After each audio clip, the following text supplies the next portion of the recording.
Hello, everybody. It's great to see so many people here this afternoon. Well, it's the afternoon where I am in sunny Connecticut. It's great to have you here. I am Martha Seelman. I am the Executive Director of Studio Art Quilt Associates, or SAQA, and we are one of the 4 organizations, along with Surface Design Association, International Quilt Museum, and the Quilt Alliance, who sponsor the textile talks that you all enjoy. So today I'd like to encourage you to check out the saqa.com website. If you love art quilts, and you're going to see some beautiful ones today, the website has over 4,000 art quilts. So you can really do a deep dive and enjoy the art. And we'd like to encourage you to join us and have a creative home with SAQA. Everybody who is here with Textile Talks can get $20 off their first year's membership using the code TALKS. We put on exhibitions. We have a conference. We publish a beautiful colored journal 4 times a year. And we'd love to have you join us in our creative home.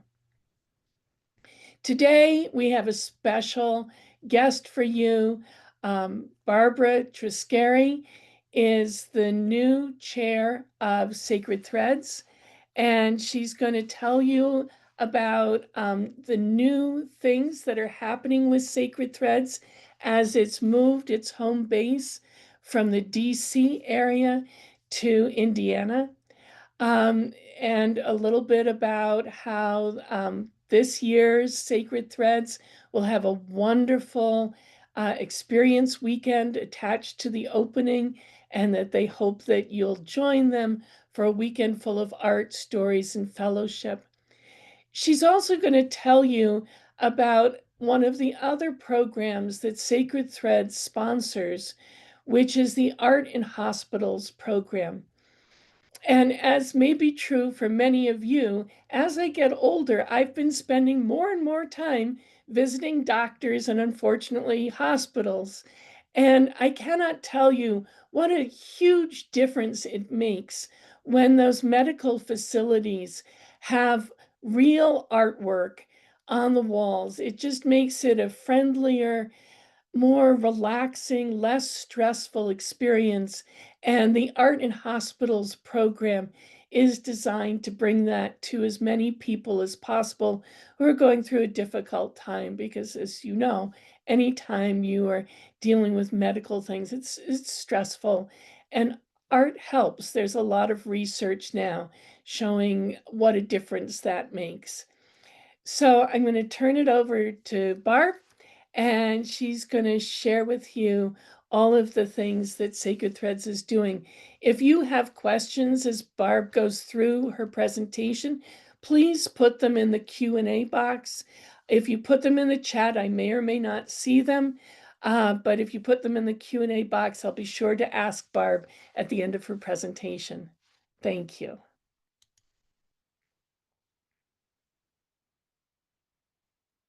Thank you so much, Martha, for having me. It's an honor to be here. And the reason why I'm here is because of the textile talk that SAQA sponsored and hosted, and that Lisa Ellis did in 2022 for Sacred Threads, looking for somebody to take over. So never would I have dreamed it would have been me, but here we are. It needed to continue, and I'm honored to do that.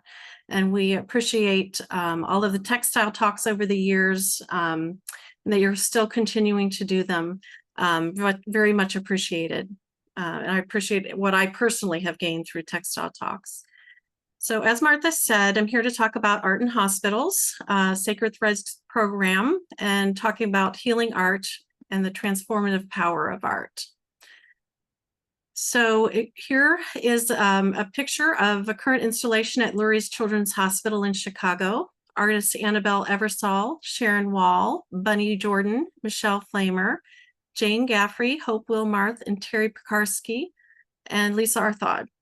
So by encouraging artists to share pieces that reflect their inner journeys, Sacred Threads supports creative expressions as a therapeutic process, helping artists process life challenges and find peace.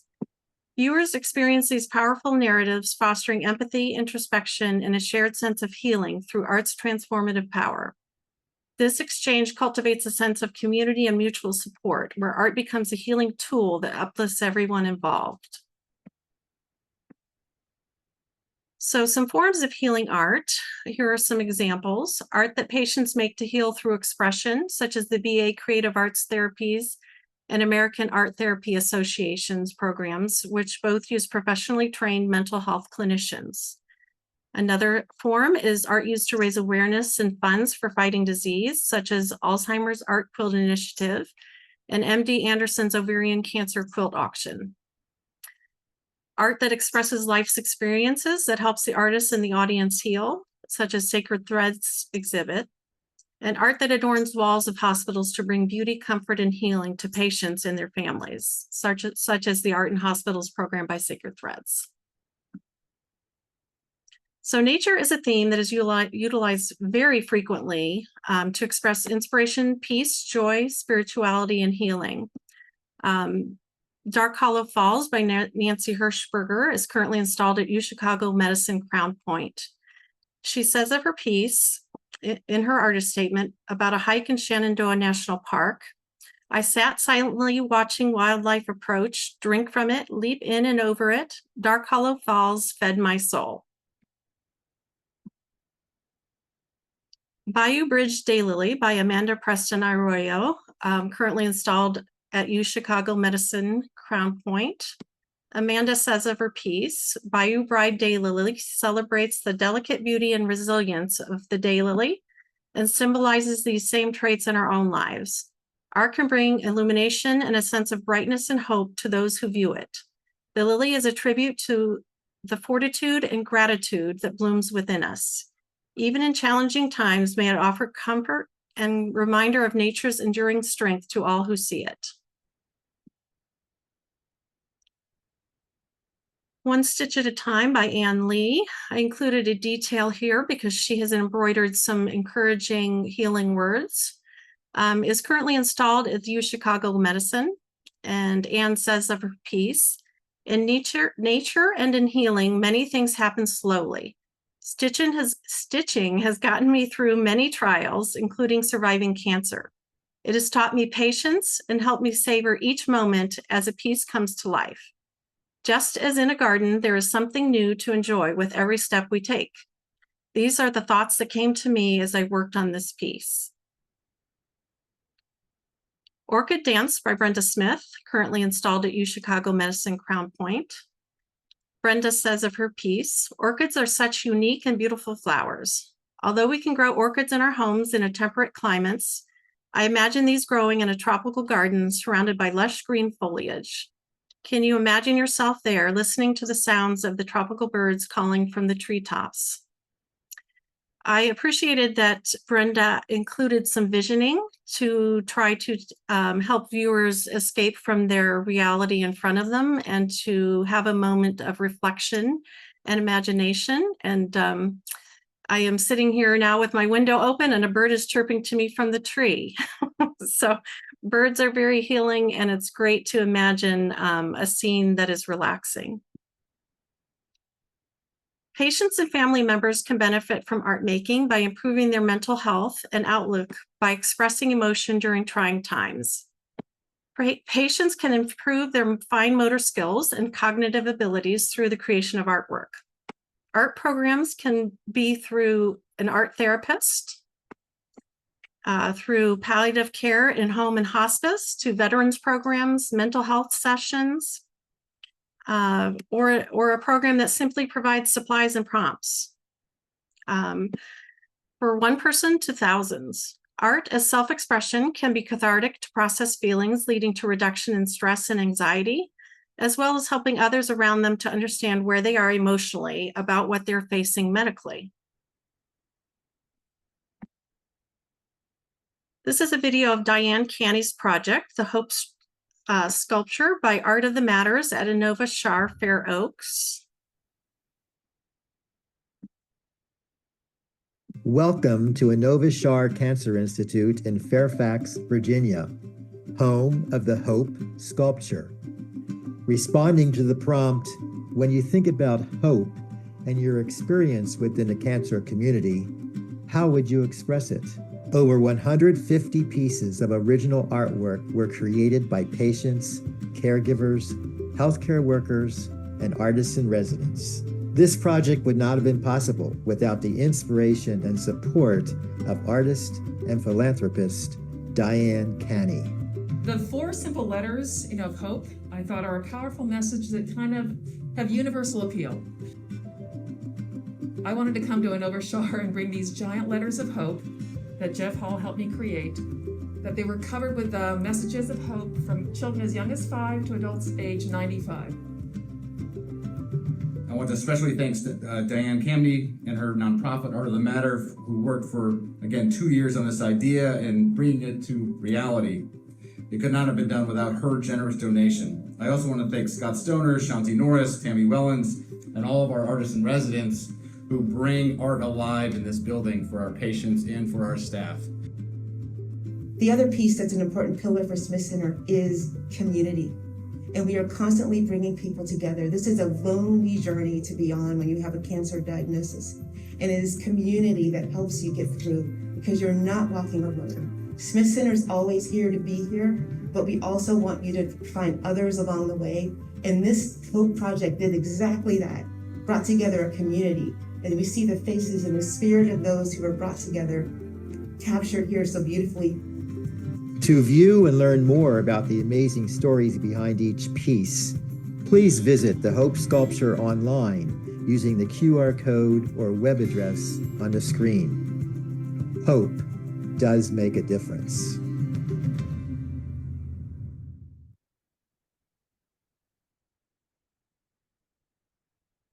Okay, so this is a piece from Garden of Cosmic Opportunity, Anne Marshall's. She says of her piece, Garden of Cosmic Opportunity, joy is the seed of creation, expansive, boundless, ever-emerging Garden of Cosmic Opportunity is a celebration of abundance, possibility, and artistic expression. Inspired by meditation, this piece envisions my artistic journey as a flourishing garden where creativity flows effortlessly. The hands symbolize the exchange between the artist and the inspiration, while blooming flowers reflect the joy of artistic essence.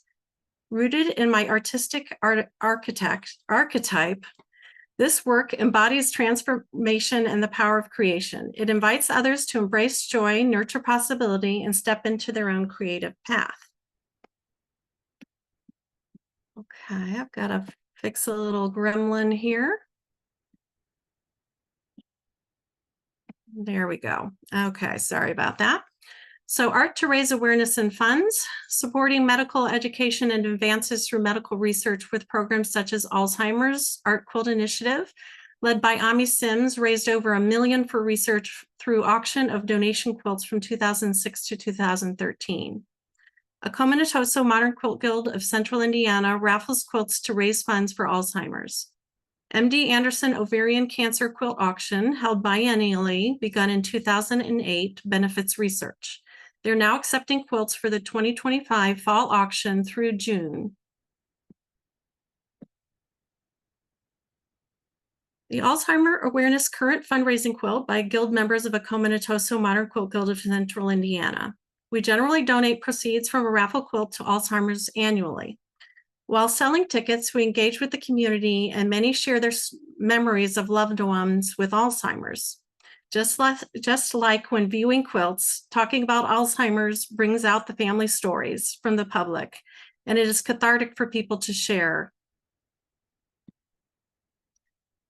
So this is the Alzheimer Awareness Planned Fundraising Quilt by Guild members of a Cominatoso, installed along with a Guild member, Sherry Hill's quilt, at the Indianapolis Public Library's Center for Black Literature and Culture.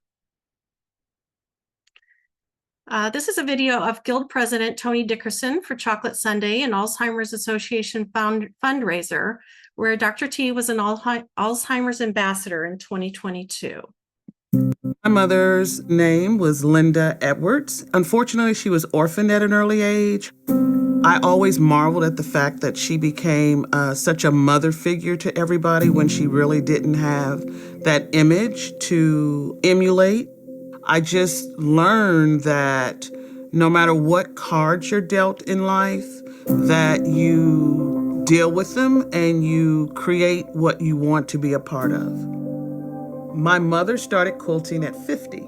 I just realized my nieces and nephews aren't ever going to get a quilt from my mother. How about if I just pick up the mantle and start making them a quilt? As the Alzheimer's started to rear its ugly head faster and faster, it was as if I had a baby on my hands. I was cooking for her, cleaning for her, bathing her, feeding her, giving her all of her medicine. What people didn't realize was that where we were living, about 60% of my mother's Social Security was going for all of her daycare. I didn't want to admit that I needed help. I didn't want to admit that I was scared, and by myself. I felt really by myself. Hopefully, my telling her story, somebody will say, you know what, I'm in pain too. And oh, there's a group of people out there that's going to help me with that? Oh yeah, okay, I'll call them, so. There was a phase 1 where I was the caregiver, and there's the phase now where I get to be an advocate and I get to direct my guild members and my friends and the people that I meet towards help. And so the Alzheimer's Association has this 24-hour, 7-day-a-week hotline that you can talk to people who understand the disease, understand that there are feelings of alienation, loneliness, anger. Take advantage of that. Take advantage of those services that are there so that you don't have to feel like the walls are closing in on you.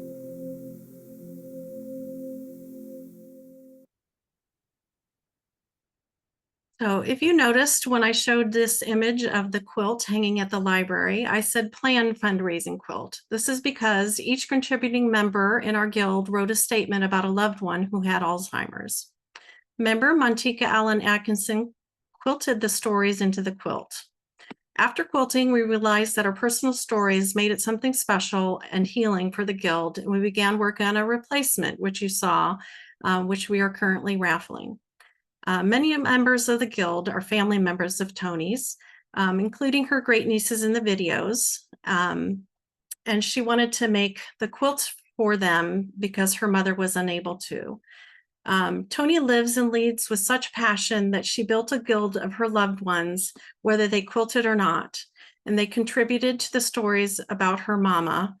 Dr. T in this photo is talking about, it's in a presentation when she was traveling around Indiana in the Indiana Humanities One State, One Book program. Her presentation is Black Quilters, Hard Topics, Soft Blow. And she talks about how much quilting is important in our lives. And she really just has built, as she said in her video, build what you want. And so she created this guild as a loving, supportive place, and lives her life with a lot of passion, as you can see.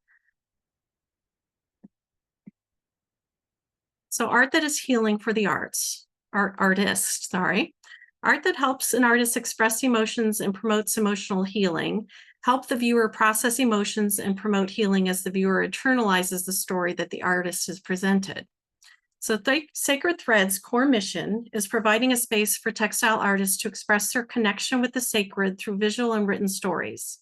We read every artist statement and are so moved by the stories shared by our artists and feel that we have a responsibility to receive their vulnerable expressions with care and respect, and we take the extra steps to help them build professional skills. The Healing Garden by Toni Dickerson, who you've just met. Toni says of her piece, I truly believe that I've had 60 years of uncommon favor. Surviving a car wreck with 2 broken legs and a broken hip made me blessed to simply be alive.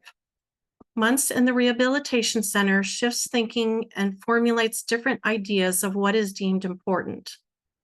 Constant and unbearable pain takes up a lot of space.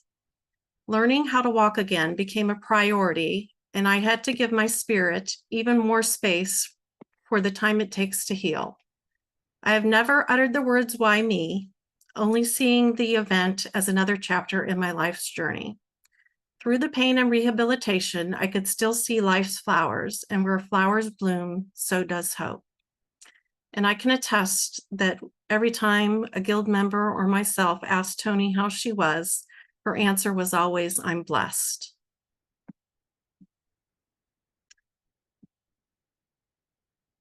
Huckleberry Summer, 1965 by Bobby Nolan. Her artist statement: when my son Patrick was 5, he was hit by a car while crossing the street. A bright, cheerful boy, he never regained consciousness, but lived for 4 years in a facility for disabled children requiring total care. Monthly visitation was heart-wrenching. All these years I have felt that I did not mourn him enough. Then I began this quilt, weaving the yarn squares as I relived the golden summer when he was 2 and we lived in Glacier Park. As I wove and stitched and cried, I was finally able to forgive myself. I could not protect him. I could not cure him. He had only 1 week of kindergarten before the accident. Nothing I could have done would bring him back to himself. My salvation came through fabric and yarn, and I am grateful.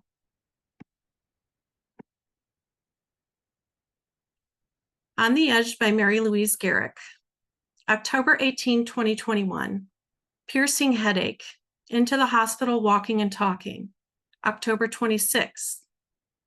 Extension of bleed and increased pressure on my brain and unconscious. October 29. Craniotomy, but my brain kept swelling. October 31st. Docs told my husband I would not survive the night. My time on the edge. A few days later, I woke up with no use of my right side. December 10, after 41 days in the acute hospital, 12 days in rehab, and lots of therapy, I was headed home, walking with a walker and using my right side. By February 2022, was creating again. During the summer, I was compelled to create on the edge. When I finished 1 year after the stroke, a weight was lifted. The trauma, pain, and fear were transferred to the quilt, no longer inside me. Good Night, My Angel by Laura Bowl. Good Night, My Angel was a spiritual experience inspired by the life of my brother-in-law, David Boone McElroy. Dave was an accomplished graphic artist and musician whose life was cut short by MS in July 2022. I was compelled to make a baby quilt based on Billy Joel's lullaby, Good Night, My Angel, for Kieran to be born in August 2022, the second child of Dave's only daughter, Sarah. Dave loved the music of Billy Joel and played it on his piano. Dave sang Sarah to sleep with Good Night, My Angel, written by Billy Joel for his daughter Alexis. In 2007, Dave died from MS at the age of 54. At Dave's wake, Sarah sang Good Night, My Angel. In 2023, when I asked Sarah about the lullaby, she answered, "Aunt Laura, I sing it every night to the children." So as you can see, creating art can help artists work through very difficult experiences. And while they can be challenging for the viewers, they can lead to empathy and compassion for the artist, but also for themselves as they heal from their own difficulties. We recognize how vulnerable the artists are to share such deeply personal stories. We lay out our exhibit as by themes, and the grief section is marked for those who wish to bypass it because they know they are not in an emotional state to view them. As far as I know, we're the only recurring quilt exhibit that strategically places tissue boxes. These last 4 quilts are from the healing theme and will be in the Sacred Threads 2025 exhibit this fall in Indianapolis. So art exhibited in medical centers. They provide a diversion from focus on the patient and caregiver's concerns to looking at artwork that may invoke feelings of comfort, inspiration, joy, and healing. A textile artist group, Fiber Artists at Loose Ends, participated in the Healing Quilts and Medicine project and continued forward with other medical-related projects that were brought under the umbrella of Sacred Threads.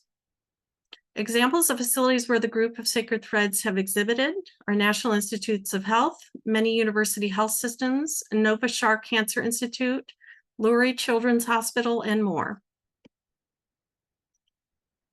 So gifts for permanent installation. Fiber Artists at Loose Ends worked with University of Michigan Comprehensive Cancer Center, where art under the microscope was permanently installed after traveling. This led to a request for artwork for the viewing room. Lisa Ellis's work, Escher Needlepoint, from Art Under the Microscope, was based on a photo by Kaylin Mayle of a stained cross-section of a small intestine of an adult mouse. Still under the Under the Microscope exhibit, artist Sandy Goldman was inspired by Louise Hecker's stained slide of pheromones of a red-backed salamander. Artist Christine Adams made Visibly Complex, inspired by Tom Glaser's stained slide of a mouse retina. So more gifts for permanent installation, the Healing Quilts and Medicine. They are art quilts based on the plants and animals used in chemotherapy medications, originated by Judy House for installation at Walter Reed Army Medical Center in 2005. The Fiber Artists at Loose Ends continued Judy's legacy by creating multiple installations for other hospitals. One of the sets was exhibited at the National Institutes of Health for a year, and when a new facility at Nova Shar Cancer Institute, Fair Oaks in Fairfax, Virginia was being built, Inova was thrilled to receive them and showcase the quilts in key treatment and waiting areas. While the construction was being done, the quilts traveled to other venues where funds were raised through catalog sales to frame the artworks for donation. Pictured here is Sweet Tater Posies for Judy by Elizabeth Byram. Here you can see some of the works from the Healing Quilts and Medicine that were installed at Inova. Works by Barbara Hollinger, Vivian Milholland, and Carol Nicholas. Here's a better view of Barb's piece, Pacific Yew. Her artist statement: Native Americans have long used Pacific yew for healing powers. The Pacific yew yields the complex compound found in Taxol. Used in treating breast and ovarian cancer, this chemical is found in the bark, leaves, and heartwood of the slow-growing tree, but it requires nearly 63 pounds of bark to treat one patient. So rigorous research has not only isolated the compound, but also developed a way to synthesize the chemical, saving both trees and patients alike. Each piece had a survivor tribute. Barbara's survivor was Kim Wirtz for breast cancer in 2008. Purple Metal Rue by Vivian Milholland. The seeds of Thalictrum dasacarpum contain the chemical thalicarpine, which is being studied as a potential anti-cancer drug to treat ovarian cancer cells, human malignancies, and leukemia. Her survivor tribute is Della Milholland, her mother-in-law, for skin cancer in 2001. One Potato, Two Potato, Carol Nicholas. The sweet potato plant, Ipomea batatas, produces 4-ipomenol when attacked by a fungus, Fusarium solani. It shows promise in treating lung cancer. Survivor tribute is Lisa Chang for breast cancer in 2000. This is another set of chemo-based quilts that are installed at the University of Michigan through their Gifts of Art program. Elizabeth Byram, a longtime SAQA member living in France, donated this piece to the breast cancer treatment area at Nova Shar Fair Oaks. It's called 1 in 8. Another SAQA member, Holly Cole, donated this piece, Wahoo, hanging at Inova Forensic Assessment and Consultation Team facility, which helps abused children and adults. Every year, SAQA has a benefit auction of 12 by 12 art quilts. These 4 examples of some donated to Inova Shar. Artists Doris Hulse, Gail Ramsey, Judy Gignesi, and Lori Glennon. While there are many ways to gift artworks, it is also important for artists to be compensated at times as well. After being gifted many textile artworks, Anova Shar wanted to commission new works when they renovated the radiation oncology department. They commissioned 13 pieces at their size requirements, chosen from backyard escape pieces to inspire the artists to create similar works that fit the size requirements. Shown here is a piece All Settled by Gina Gahagan.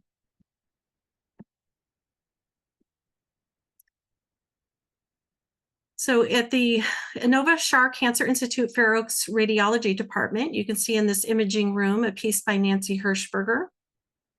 Here it is again on the left from another angle with a piece by Bobby Shapiro Nolan as well. Permanent installations and exhibits can be in spaces that are not open to the general public. There's often a different scope for medical facility artworks, such as the framing behind glass. And sometimes artists are unable to visit their artworks freely when not accessible to the public, as they would be in a public gallery.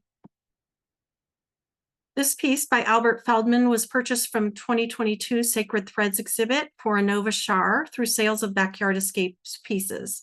So this is an example of an artist being compensated through gifts. Rotating exhibits. So these are temporary installations. This is a Lurie's Children's Hospital, Sacred Threads Art and Hospital, was begun by Lisa Ellis as an extension of the exhibit she was already doing with medical facilities and the Virginia Sacred Threads team. Lisa continues running the Art and Hospitals program and is on the Sacred Threads board. Artists pictured here are Leah Cook, Mel Dugash, Lynn Elmo, Sarah Rhea-Prawl, Carly Mull, Nanette Zeller, and Julia Gaff. Here are some better looks at some of those that we saw installed.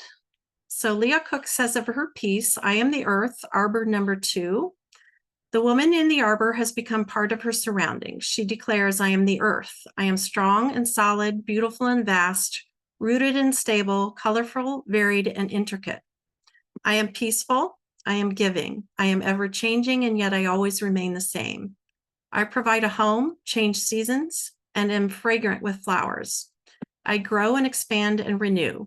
I am warm and bright. I touch the sky." Mel Dugash says of her piece Aurora Rue, "Throughout the night of May 10th, 2024, our young frizzle rooster joyfully heralded the lights, color, and dazzle of rare Texas Hills country occurrence of northern lights." Lynn Elmo says of her piece, "A wild and wonky garden is home to a variety of flowers and creatures, great and small. The vibrant colors spark joy and happiness to the artists and hopefully to the viewers." Sarah Rhea-Prawl says of her piece, "Life is like a bike ride. Sometimes the road is smooth and you feel the cool, pleasant breeze as you pedal. At other times, the road can be bumpy with potholes and ruts, and the sun is beating down on you. You are hot, sweaty, and aching all over.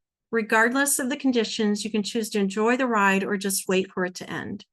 These are the choices we have to make with life. I choose to view life as a blessing and focus on all that is good and worthy of praise as I pedal my way towards a better tomorrow. Join me in this wondrous journey through life."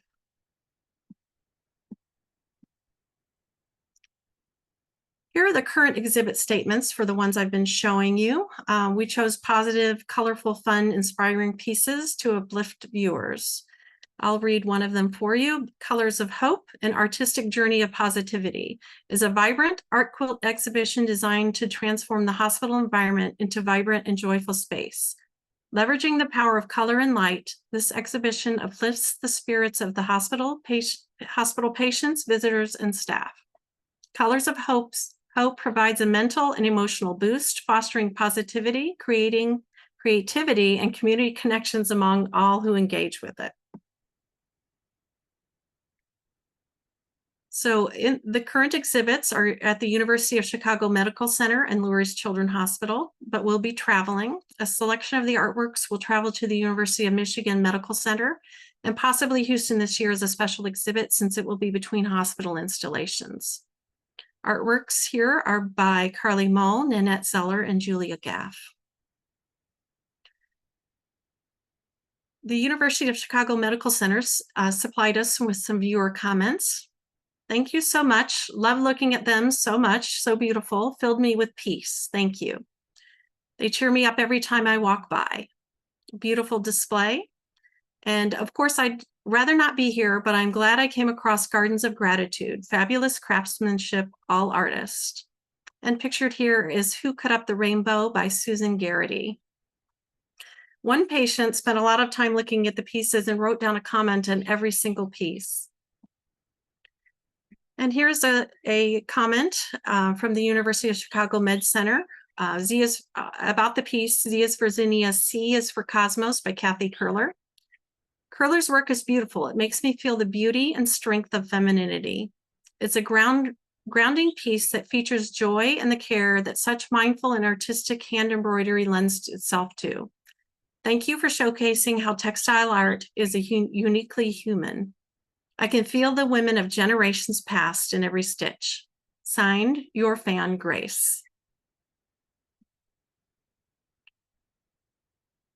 So Sacred Threads Art and Hospital program has call for entries occasionally. Right now we have on our website an entry that will open June 1st to July 25th. Global Harmony, a celebration of cultures. It is an art quilt exhibition designed to transform the hospital environment into a vibrant and inclusive space. Celebrating the rich diversity of cultures from around the world, this exhibition promotes understanding, joy, and a sense of global community.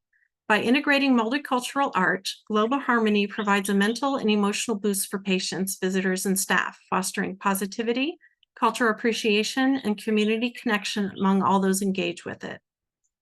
So the Sacred Threads Arts and Hospital Program provides exhibits as a diversion from focus on healthcare concerns to looking at artwork that may invoke feelings of comfort, inspiration, and joy. We appreciate the artists who are willing to share their stories with the patients, caregivers, and staff of healing environments. Yellow Poppies by Lisa Dodson, currently installed at Lurie's Children's Hospital, seen here with Zen Garden Kyoto by Mara Grogan. Lisa writes, my heart is filled with joy when the flowers awaken in the spring. Yellow poppies represent optimism and positive memories of those who have passed on. Lisa is a Sacred Threads travel exhibit chair, and you can check out our travel exhibit schedule on our website to see if it will be exhibited near you. This brings us back to how I and the Indy team are working on the new location for Sacred Threads here in Indianapolis. Lisa Ellis, as I mentioned, did a Sacred Threads Textile Talk in 2022, where you can find out more about Sacred Threads. You can find the Textile Talk on our website or on SAQA's. At the end of the talk, she announced that they were looking for a new team to take over. From that Textile Talk, I raised my hand to continue Sacred Threads with the support of an Indy team, despite it being well out of my comfort zone. It is such a unique organization built by founder Vicki Pignatelli and her team in Ohio, and grown further by Lisa Ellis and her team in Virginia. I am honored to be a steward of what they have built, and we have been diligently working on our first biennial exhibit in Indy and are excited to bring people to a vibrant part of Indianapolis. And we hope you will join us in this to experience this unique healing exhibit. The deeply moving pieces on exhibit build a community of artists who connect and relate with each other through the vulnerability of sharing personal expressions about their life's journey at the main exhibit and the events. As our inaugural event in Indy was being planned, we took very seriously finding just the right artists who can build community and foster artist growth. We're thrilled to have Valerie Poitier as our featured artist. Miss V's work is steeped in storytelling, spirituality, and artistry. She will encourage artists of all levels to build skills and stories while exploring the Sacred Threads themes of joy, inspiration, spirituality, healing, grief, and peace and brotherhood. She will provide interactive lectures and workshops that build upon one another, but can also stand alone. We will have other events and community building November 7th through 10th during the experience weekend. The main exhibit is October 30th to November 9th, and it's in a historic Indianapolis church along the Cultural Trail and we will exhibit over 200 storied artworks. We'd love to have you share your stories with us, so keep an eye out for our call for entries. You can sign up for our newsletter at sacredthreadsquilts.com to keep updated on call for entries and what we have going on. And we can take some questions now. Thank you, Barb. That was just amazing. So inspirational. Some of the stories, I got a little teary at. They're just, and that really is the essence of the Sacred Threads experience, is to share in the life journeys that the artists are celebrating through their artwork. Before we get started with questions, I wanted to ask you to tell us about the quilt that's behind you. Oh, oh well, thank you. So this is a quilt, and it's a very storied piece. So I began a series of pieces about, after my father passed, about how he was such a guiding force in my life, and you know, I was really going through a lot about how was I going to do without his voice in my life, but I realized that he's still with me and I can hear his voice. And so it's about the way that we imagine our lives to be and how they don't end up how we expect them to be. And actually, I had intended on submitting to Sacred Threads one of the pieces, the first piece about my father. And then I had 2 quilts lost in the mail. So then I stopped submitting. So this piece behind me is about Toni Dickerson and her guild and I. So I realized that there was not a lot of, you didn't know you were going to get such a long story here. That's okay. No, I mean, that's the essence of what Sacred Threads is about, is each of us has stories and they're important. Yes. So this is titled Life's Paths, and it's got a number to it, and in the series, and it's about going with the flow. So in this piece, what you see mainly from here is a flow, and that these 2 paths are crossing, and one is me and one is Toni Dickerson. And what you can't see are the details of the lines reaching out across the flow to meet one another. Mm-hmm. And so I realized that in my guilds, there's not a lot of diversity. And I think that's common of most quilting guilds. And so for years, I was wondering why. And so during COVID, there was controversy over a quilt block done by the Social Justice Sewing Academy in a block of the month quilt. And so I started trying to find out, more about that. And I found a podcast by, of course I want to say it, and so it's off the tip of my tongue. But I found a podcast talking about it, Black Women Stitch, and she shared her experience and with guilds and why she stopped going to guilds. Now she's a sewer, so sewing guilds rather than necessarily quilt guilds. But so I began listening even more, and so I finally decided that that while I couldn't necessarily bring them to me and my guild, I could go to theirs.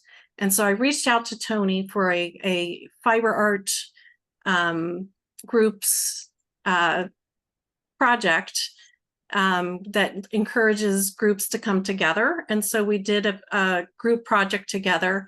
And Toni, while she was very protective of her guild, said, yes, let's do this. But she wanted to make sure that the motives were good. And so we partnered together for 2 of these projects. The fiber art group invited the Akomanatoso guild members to join, and I joined Akomanatoso. Mm-hmm. So it's been a life-changing experience, and I tell them and others all the time that I've never felt more welcome in any space than I have in that space. Mm. And if only it was the other way around when diverse members come to our mostly white guilds. Mhm. So, so boy, did you get a story there, Martha, just asking. Oh, that's wonderful, though. And, as I said, that really is the essence of what Sacred Threads exhibition is about, and what the Art in Hospitals program really brings to the greater world, is these personal stories that are being communicated through art. And I wanted to ask you, what advice would you have for somebody who wanted to approach a medical facility or a hospital about putting art into those spaces? Well, so first I'm going to say that since I am new to this, if Lisa Ellis has anything to chime in about, she can toss that in the chat. I don't think we can get her live on here, but I hope she will feel free to pipe in about that. So talking with her about it, because we figured this might come up, she suggests going to the development department of facilities. To talk to them about it. A lot of these hospitals don't have a lot of money for artwork and things. So a lot of this is through gifts. So even the ones that we talked about being where the artists were paid, were paid through donations and benefactors and philanthropists. So it didn't come directly from the hospital budget. So that is a big factor when you're looking at installations at hospitals, is coming prepared to work with the hospital for fundraising, getting involved with their fundraising department, doing something like with the Backyard Escapes, where they sold catalogs and pieces to help pay for installations. So unfortunately, it isn't a, well, let's say it this way. It's more of a passion project than anything else. Well, and that passion comes through in the artist statements that you shared with us. One of the questions that came in from Cassandra Bromfield was, have you ever encountered resistance from the different medical facilities to having artwork, and what were the causes for that? One of the things you mentioned was framing behind glass to make sure that everything is kept sanitary, I assume. Yes, I think that's probably one of the biggest things is that we are used to, in general, not putting them behind glass and framing, which does add considerable expense as well. So since that would be a better question for Lisa, so if she wants to throw anything in the comments, maybe we can read that out. But Sure. but I think I think the biggest stumbling block is getting to the right person. And as she suggested, the development department and looking for the fundraising. But I think that once places understand that the inherent warmth and comfort that comes from a textile piece is material to the artwork, I think that helps them to understand that textile arts are a very good thing to put in a hospital because of that materiality and warmth. So, but sometimes they're not really, they're not looking at that. People don't think in general about textiles and fiber art. They don't see it in daily lives, but yet we're exposed to the materials all the time. Right. Sure, we wear them. Yeah. As you're choosing the work that will be in one of these Art in Hospitals programs, are there certain themes or motifs or topics that you try to avoid? Because I noticed that a lot of them tended to be nature-based. Yeah, I think yeah, nature-based definitely is something we all think of and we all use for healing. You know, it gives us peace. So that is definitely something, you know, you notice that you know, so many of them are based on nature. So it's just a natural alignment with the, you know, part of, you know, focus on healing. So I think that so I think that just naturally kind of comes and naturally comes with the bright, beautiful colors as well. So, you know, there's all, of course, we always think about our, you know, you saw our statements for each of those exhibits. So we definitely think about a theme and think about something that will be a positive, usually bright and beautiful, you know, exhibit that comes naturally along with it. So I was that a good enough answer there for you? No, that's great. And I was fascinated by the examples from the exhibition that focused on plants who have been found to be useful in creating therapies and medications for different kinds of treatments. I thought that was a really interesting way to connect things. Um, Lisa Ellis did post, she said, art therapy, if they have an art therapy program, that can also be a great entry point for an artist to connect with the medical facility or hospital, because that's somebody who is already convinced that art and healing go together. I wanted to thank you so much for sharing these programs and this artwork with us today. The comments that have been coming in through the chat have all been very grateful for what you've shared. They really enjoyed hearing your own story as well. It's very inspirational and uplifting, and a great way to spend this afternoon's time with you. Thank you. Well, thank you so much, Martha. You know, I really appreciate SAQA and the textile talks. And as I said, I think they're a fantastic resource for textile artists and very uplifting, educational, and I learned so much. So I'm happy to share a little bit about mostly what Lisa Ellis knows, but I'm learning. You sure are. You did a wonderful job. Out there in our audience, do enter the Art in Hospitals call for entry that's coming up in June. Do see if you can possibly attend the opening weekend for Sacred Threads in November. It should be a wonderful time. If you've never attended a workshop by Valerie Poitier, you're really in for a treat. She is phenomenal. Sign up for the newsletter at sacredthreads.com, so sacredthreadsquilts.com, so that you can keep apprised of what's happening with this very important exhibition and other additional programs.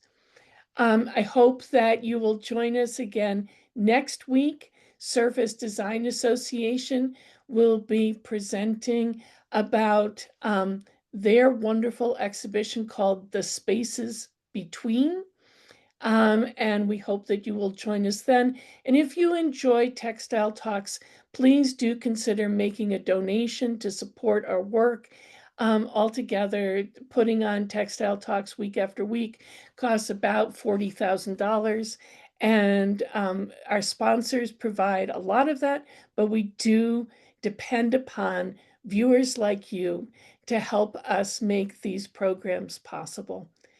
Thank you so much for joining us today. Have a wonderful day.